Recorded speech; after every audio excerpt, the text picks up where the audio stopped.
バズり YouTuber キズナアイです。どうですかこの衣装、白衣ですよ。なんで白衣なのかというと、この企画をやるからです。心理カウンセラーキズナアイ。かわいい今の。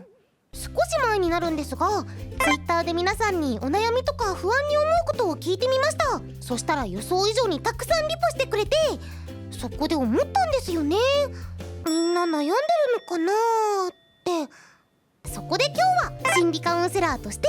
皆さんのお悩みに答えていきます。それじゃあ早速いってみよう。I チャンネル。みんなからのお悩みで多かったのがこちら。友達、恋人が欲しい。なるほど、そうですよね。秋が近づいて、その次は冬。恋愛イベントたくさん待ってますから、それは友達も恋人も欲しいですよね。まず簡単なテクニックといたしましては、ミラーリングっていうのがありまして、相手と全く同じ行動をとると好感を持たれるっていうのがあります。例えば一緒に何人かで食事をとっている時に、同じタイミングで飲み物を飲んだり、同じ順番で食べ物を食べたり、完璧に一緒すぎるとちょっと真似されてるのかなって気持ち悪がられちゃうんで、そこはちょっと加減見ながら、なんとなく同じような動きをしてると、親近感が湧くのかな、好感が得られるみたいです。そして吊り橋効果。危険なところに行った時のドキドキを恋のドキドキだと勘違いする。こちらの2つは皆さんも聞いたことあるかもですね。じゃあこれ知ってます？ザイオンス効果。芸能人とかでも初めて見た時はこの人苦手だなーと思ってても、何回も見ているうちに好きになってきたりとかありませんか？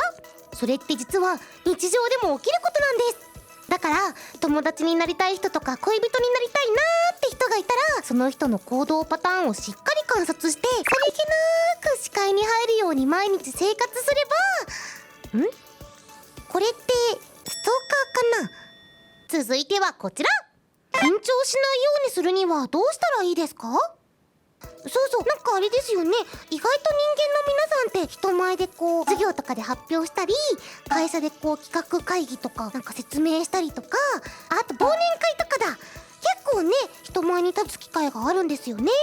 そうだな。でもこれがですね、私は正直あまり緊張しないタイプなので、いいアドバイスができるか分かりませんが、心理学的には人前で喋るときは人をかぼちゃだと思い込むとか、人という字を手に書いて読むといいらしいですよ。あと自己流ではあるんですけども、自分のことを可愛いイケメンだと思い込んだら緊張しなくないですか？そう、普段はいくら自分の容姿にコンプレックスがあろうがなかろうが、人前に出るときは私って可愛いしって言ったら、多分緊張することってないんですよね。だってほら、緊張って多分どう見られてるんだろう、変じゃないかなとか、自信のなさとかコンプレックスから来ると思うんですよ。多分私が緊張しないのは可愛いからなので、皆さんもこの方法ぜひお使いください。そして一番多かったのは、仕事、学校に行きたくないというお悩みですね。多分9月頭の募集だったので、この悩みが多かったんじゃないかなって思います。まず心理学的な効果で言うと、作業興奮っていうのがありまして、気が進まないこともいざ作業を始めればドーパミンが出て継続できる。例えば仕事をしたくなくてもパソコンに向かってキーボードを打ち始めさえすれば作業が進むようになるとか、学校にあんなに行きたくなかったのに行ってみたら楽しいじゃんとか、そんな感じですね。まずでも実際行ってない人はこういうお悩みを相談してこないと思うから、仕事学校に行きたくないと思ってても行っている君たちが偉い。そうだな、もうどうしても本当に行きたくない時とかは無理して行かなくていいと思います。学生なら単位を落とさない程度、社会人なら有給とかお休みを上手に使ってとか、それでずっと何日も行かなくなるとかは良くないと思うんですけど、その1日しっかりリフレッシュして、その次からちゃんと頑張れるならお休みしてもいいと思います。I チャンネルというわけでいかがでしたか？私の心理カウンセリング。まだまだ人の心は勉強することがいっぱいですね。